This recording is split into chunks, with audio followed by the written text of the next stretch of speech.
Hola a todos los estudiantes del libro Durante. Vamos a estar resumiendo el documento 194 que se titula El advenimiento del Espíritu de la Verdad.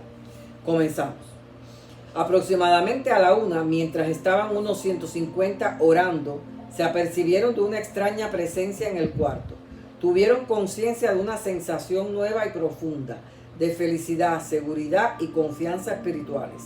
Y esta nueva conciencia fue seguida inmediatamente por un fuerte impulso a salir y proclamar públicamente el Evangelio del Reino y la buena nueva de que Jesús había resucitado de entre los muertos.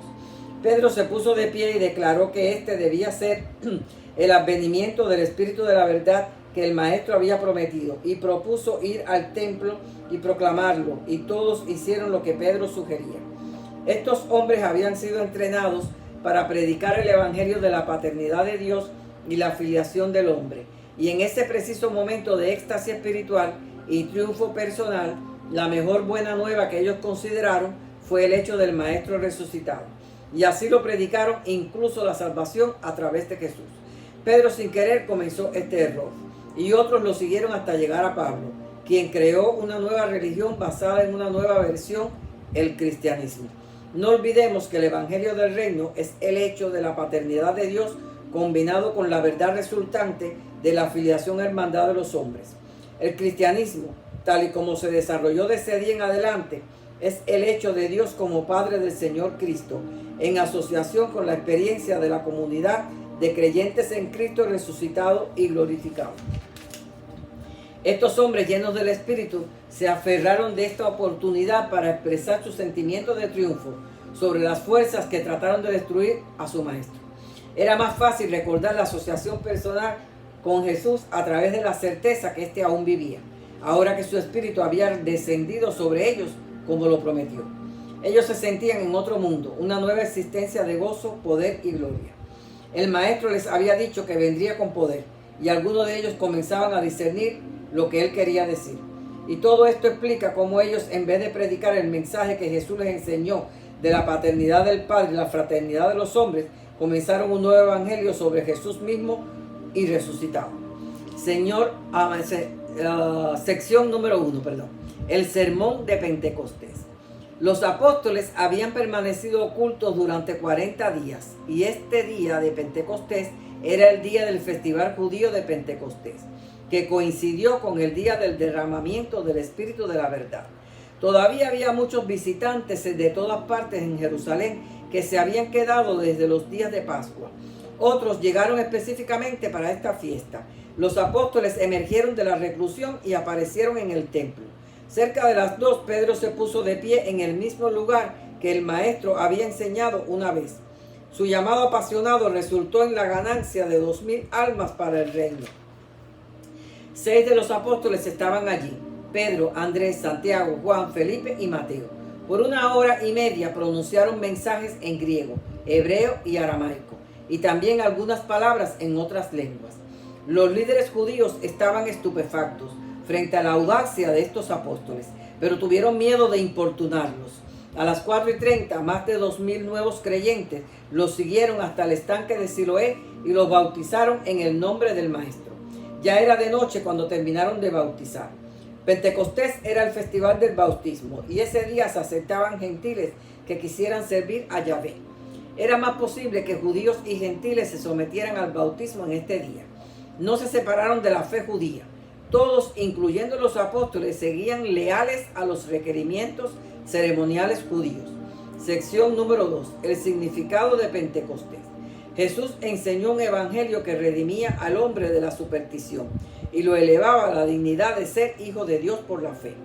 Luego, al terminar su misión, envió al Espíritu de la verdad sobre toda carne. Este Espíritu que fue enviado está destinado a vivir en el hombre y para cada nueva generación, y concebido para que cada nueva generación que aparezca sobre la superficie de la tierra tenga una versión nueva y actualizada del Evangelio, un esclarecimiento personal y una guía colectiva que sea una solución eficaz a las siempre cambiantes y variadas dificultades espirituales del hombre. La primera misión del Espíritu de la Verdad es fomentar y personalizar la verdad. La comprensión de la verdad es lo que constituye la forma más elevada de libertad humana. La segunda misión del Espíritu de la verdad tiene, en segundo lugar, es el propósito de este Espíritu: destruir la sensación de orfandad del creyente. Él estuvo con los creyentes que lo rodeaban cuando estuvo en vida carnal, pero necesitaba dejar esa presencia en cada uno de los creyentes futuros después de su muerte física. Pero la prueba de tu ascensión con este Espíritu de la verdad no se puede encontrar en tu conciencia ni intelectualmente, sino en la experiencia de una asociación enaltecida con el Espíritu residente. El Espíritu de la verdad vino para ayudar al creyente a atestiguar las realidades de las enseñanzas de Jesús. Ahora Él vive en cada creyente de cada generación de hijos de Dios llenados del Espíritu. El Espíritu de la verdad conduce a todo creyente a toda la verdad, al conocimiento cada vez más amplio de la experiencia de la conciencia espiritual viva y creciente, de la realidad de la filiación con Dios, el Espíritu residente, la filiación con Dios eterna y ascendente. Aunque el Evangelio fue grandemente distorsionado, sigue siendo un hecho de que este nuevo mensaje de Jesús conlleva muchas verdades y enseñanzas fundamentales del previo Evangelio del Reino.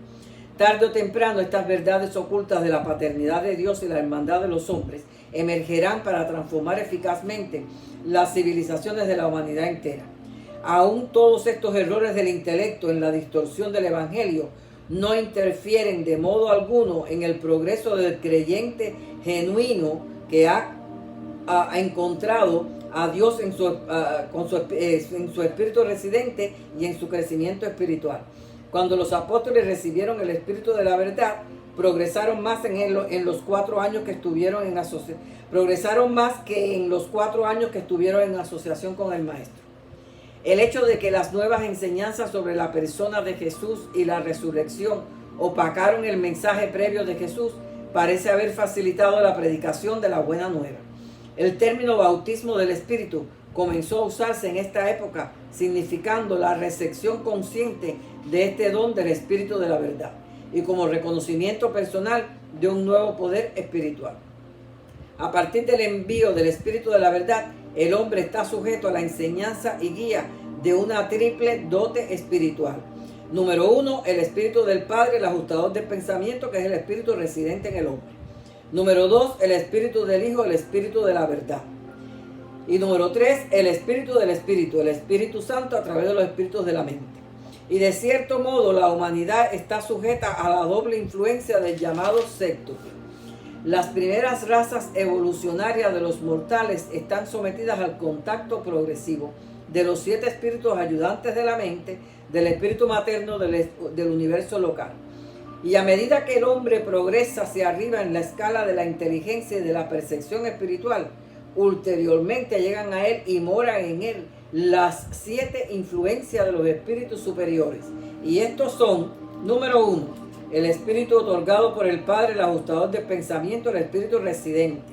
Número 2, la presencia espiritual del Hijo eterno, la gravedad espiritual del universo de universos y el canal certero de toda comunión espiritual. Número 3, la presencia espiritual del Espíritu infinito, el espíritu mente universal de toda la creación, la fuente espiritual de parentesco intelectual de todas las inteligencias progresivas, son los circuitos. Número 4, el espíritu del Padre universal y del Hijo creador, el espíritu de la verdad, llamado también el espíritu del universo local. Número 5, el espíritu del espíritu infinito y del espíritu materno del universo, que es el Espíritu Santo. Número 6, el espíritu de mente del espíritu materno del universo, que son los 7 espíritus de la mente del universo local. Número 7, el espíritu del Padre, los hijos y los espíritus, los 3. El espíritu del nuevo nombre de los mortales ascendentes, cuya alma ha fusionado con el ajustador residente. Y después del subsiguiente alcance de la divinidad y glorificación del estado del cuerpo de finalista del paraíso. El espíritu de la verdad tiene como propósito general ayudar a la búsqueda ascendente de Dios. Sección número 3. Lo que ocurrió en el Pentecostés. Muchas de las enseñanzas extrañas que se conocen hoy es el producto de haberlas confundido con las explosiones necias de emocionalismo exagerado de la experiencia del Pentecostés. La misión principal de este espíritu derramado del Padre y del Hijo consiste en enseñar a los hombres las verdades del amor del Padre y la misericordia del Hijo. El espíritu de la verdad se ocupa principalmente de la revelación de la naturaleza espiritual del Padre y el carácter moral del Hijo. Cuando el hombre rinde los frutos del Espíritu en su vida, simplemente exhibe los rasgos que el Maestro manifestó en su vida terrenal. Y así como el Supremo vive nuestra vida y nuestra experiencia, el Hijo, a través del Espíritu de la verdad, vive nuevamente su vida autootorgadora en la vida y experiencia de cada creyente enseñado por la verdad. Muchas cosas son difíciles de comprender y reconciliar con la idea de que en este universo prevalece la verdad y la rectitud triunfa. Y por siempre es verdad que la vida y la muerte de Jesús son prueba eterna de que la verdad de la bondad y la fe de la criatura conducida por el Espíritu serán siempre reivindicadas. La nueva religión de Jesús está fundada en la fe, la esperanza y el amor. La religión de Jesús no busca escapar a una vida de felicidad y paz en otra existencia, sino más bien traer esa felicidad y esa paz de otra existencia a la existencia de aquí y ahora en la tierra, en la carne. Si la religión es el opio del pueblo, no es la religión de Jesús. El impulso espiritual hacia adelante es la más poderosa fuerza que existe en este universo. El creyente que aprende la verdad es la verdadera alma progresiva y agresiva en la tierra. El Espíritu de la verdad descendió sobre toda carne, de toda raza y de todas las naciones. Este fue el día que se rompieron todas las restricciones nacionales y raciales. Es para siempre verdad que donde se encuentra el Espíritu del Señor, se encuentra la libertad. La religión de Jesús fomenta el tipo más alto de civilización humana, porque crea el tipo más alto de personalidad espiritual y proclama la condición sagrada de esa persona. El Espíritu guía a toda la verdad. Es el maestro de una religión en expansión y constante crecimiento de progreso sin fin y desarrollo divino. Este espíritu del nuevo maestro le revela al creyente que busca la verdad lo que estuvo tan divinamente contenido en la persona y naturaleza del Hijo del Hombre. Al no identificarse con ninguna raza en específica, señala la universalidad de la religión de Jesús. La religión de Jesús está libre de toda influencia racial, social o económica e incluso de cultura nacional. El derramamiento del Espíritu de la verdad fue concebido para la liberación y el aumento de las enseñanzas de Jesús. Los maestros de esta nueva religión ya cuentan con armas espirituales y deben salir a conquistar el mundo con la capacidad de perdonar y con una incomparable buena voluntad y amor abundante. Están equipados para sobrecoger el mal con el bien, para vencer el odio con el amor y para destruir el temor con la valiente y viva fe en la verdad. Los apóstoles y los nuevos creyentes ya no consideraban a Yahvé como el Señor de las huestes, sino que ahora consideraban la deidad eterna como Dios y el Padre del Señor Jesucristo. Por lo menos hicieron un progreso, aunque no supieron captar plenamente la verdad de que Dios es también el Padre espiritual de cada individuo y el Espíritu de la verdad, el secreto que vino a fomentar una civilización mejor. Dotó al hombre con el poder de perdonar las injurias personales, con el poder de mantenerse dulce en medio de injusticias graves, con el poder de mantenerse inamovible ante el peligro más grande, con el poder de desafiar los males del odio y de la ira mediante actos audaces de amor y paciencia. Hasta Pentecostés, la religión tan solo había revelado al hombre que buscaba a Dios. El hombre aún está buscando a Dios, pero brilla sobre el mundo el espectáculo de Dios que también busca al hombre y que envía su espíritu para que more en él cuando lo haya encontrado. Las mujeres compartieron las bendiciones del Espíritu de la verdad en la misma medida que los varones. El hombre ya no puede presumir monopolizar el ministerio del servicio religioso. En la religión de Jesús, la mujer ha sido emancipada para siempre de toda discriminación religiosa basada en el sexo. La familia terrenal de Jesús, el día de Pentecostés, recibió los mismos dones que todos los demás. El Pentecostés marcó el fin de los sacerdocios especiales y toda creencia en las familias sagradas. Antes del Pentecostés, los apóstoles habían renunciado a todo para seguir a Jesús. En el Pentecostés se entregaron a Dios y el Padre y el Hijo respondieron entregándose al hombre y enviando sus espíritus para que moraran en el hombre. Esta experiencia de perder el yo y encontrar el espíritu no fue una experiencia emocional. Fue un acto de autoentrega inteligente y consagración sin reservas. El día que descendió el Espíritu de la verdad ocurrió sobre todos los creyentes de cualquier parte de la tierra. El espíritu de presunción de creerse los únicos elegidos aumentan las tensiones que estallan guerras. La humanidad solo puede unificarse mediante el enfoque espiritual y el espíritu de la verdad. Es una influencia mundial que influye uniformemente. La llegada del espíritu de la verdad purifica el corazón humano y conduce al que lo recibe a formular un propósito de vida dedicado exclusivamente a hacer la voluntad de Dios y a promover el bienestar de los hombres. El Pentecostés entonces y ahora significa que el Jesús de la historia se ha tornado en el Hijo Divino de la experiencia viviente. La felicidad de este espíritu derramado, cuando se experimenta conscientemente en la vida humana, es tónico para la salud, estímulo para la mente y energía infalible para el alma. La oración no atrajo al espíritu de la verdad que iba a ser derramado de todas formas, pero sí determinó la capacidad de receptividad de cada creyente. La oración no convence al corazón para atraer lo que deseamos, pero sí abre los canales por el cual llegue lo que deseamos si es la voluntad del Padre. Por lo cual, los que desean dones divinos mantienen su comunión ininterrumpida con el Hacedor mediante la oración sincera y la adoración verdadera. Sección número 4. Los comienzos de la iglesia cristiana.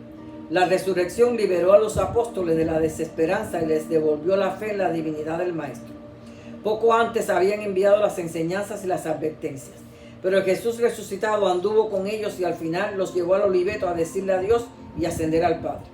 Luego les envió el Espíritu de la verdad y llenos de emoción y investidos de poder, salieron a predicar la buena nueva de un Señor vivo, no muerto ni derrotado. Y predicaban y andaban juntos con alegría y sencillez, alabando a Dios y teniendo favor con todo el pueblo. Hablaban con denuedo de la palabra de Dios y las multitudes creían y se convertían. Pero su mensaje ha cambiado repentinamente de proclamar la paternidad de Dios y la hermandad de los hombres a proclamar a un Cristo resucitado, a proclamar que Jesús Nazareno, varón de Dios, quien Dios aprobó por obras poderosas y prodigios, entregado por el determinado consejo y anticipado conocimiento de Dios, crucificaste y mataste. Este Jesús resucitó y Dios lo ha hecho tanto Señor como Cristo, exaltado a la diestra de Dios, habiendo recibido del Padre la promesa del Espíritu y que lo ha derramado esto que vosotros veis y oís. Arrepentíos para que sean borrados vuestros pecados, para que el Padre envíe a Cristo que os fue antes anunciado, incluso Jesús, a quien el cielo ha de recibir hasta los tiempos de la restauración de todas las cosas. Y así fue como el Evangelio de Jesús súbitamente se cambió al Evangelio del Señor Jesucristo. Y ahora proclaman los hechos de su vida y muerte y resurrección y la esperanza de su retorno a este mundo para que termine la obra que comenzó. Así se predica los hechos del primer advenimiento y el segundo advenimiento con los acontecimientos que ellos consideraron ser muy próximos. En vez de predicar que Dios es el Padre amante de todos los hombres, aún de cada persona, predican que es el Padre de Jesús, del Señor Jesús. Aún así, de estas primeras comunidades brotó una maravillosa manifestación de amor fraternal y de inigualada buena voluntad. Estaban llenos de gozo y vivieron vidas nuevas y singulares, que todos los hombres fueron atraídos a las enseñanzas sobre Jesús. Y aún con todos los errores que cometieron, surgió una religión más magnífica que la comunidad haya conocido jamás. Sin lugar a dudas, una nueva comunidad surgía en el mundo. Se llamaban unos a otros hermanos, tenían comunión los unos con los otros, partían el pan y oraban, se saludaban con un beso sagrado, ministraban a los pobres. Era una comunidad de vida así como de oración, compartían los bienes y esperaban con confianza el retorno de Jesús. Pero con el tiempo todo esto se acabó y acabó en un desastre y mucha congoja. Cometieron errores al hacer cosas que, aunque bien intencionadas, no se las instruyó Jesús. Cometieron el error de vender todo y compartir los bienes, y cuando estos se agotaron, el sistema cristiano de compartir por igual se acabó, pero el mundo no se acabó. Incluso los creyentes de Antioquía tuvieron que hacer una colecta para que los de Jerusalén no se murieran de hambre. La cena del Señor la compartían de la forma establecida al final de la cena. Al principio bautizaban en el nombre de Jesús. Al cabo de 20 años comenzaron a hacerlo en el nombre del Padre, del Hijo y del Espíritu Santo. El bautismo era el único requisito para ser admitido en la hermandad de Jesús. Aún no se llamaban iglesia. Fue considerado una secta, la secta de Jesús, que crecía rápidamente y el concilio los quería encarcelar. Pero Gamaliel propuso que si no era de Dios, pronto se destruirían a ellos mismos. Así que hubo paz en Jerusalén. Y en el Evangelio de Jesús se difundió rápidamente, pero los de Sanedrín no encontraron conflicto en su forma de predicar, puesto que mantenían las ceremonias judías. Todo anduvo bien hasta que vino a Jerusalén 2 de los discípulos de Rodán e hicieron muchos conversos. Entre sus primeros conversos fueron Esteban y Bernabé. Estos griegos no compartían el punto de vista de los judíos. Comenzaron a predicar como Jesús enseñó, lo cual lo llevó a conflictos con los potentados judíos. En uno de los sermones de Esteban, cuando llegó a la porción objetable, lo apedrearon hasta morir. Esteban fue el primer mártir de la nueva fe y la causa específica de la verdadera organización formal de la iglesia cristiana inicial. Y aquí se dieron cuenta que ya no podían seguir como una secta. Y se organizó la iglesia de Jerusalén bajo el liderazgo de Pedro y Santiago, el hermano de Jesús, que fue nombrado jefe titular. Estallaron nuevas persecuciones y estos instructores de la nueva religión sobre Jesús, que en Antioquía fue llamado cristianismo, salieron hasta los confines del imperio a proclamar el evangelio. Y hasta aquí este documento, los espero en el próximo.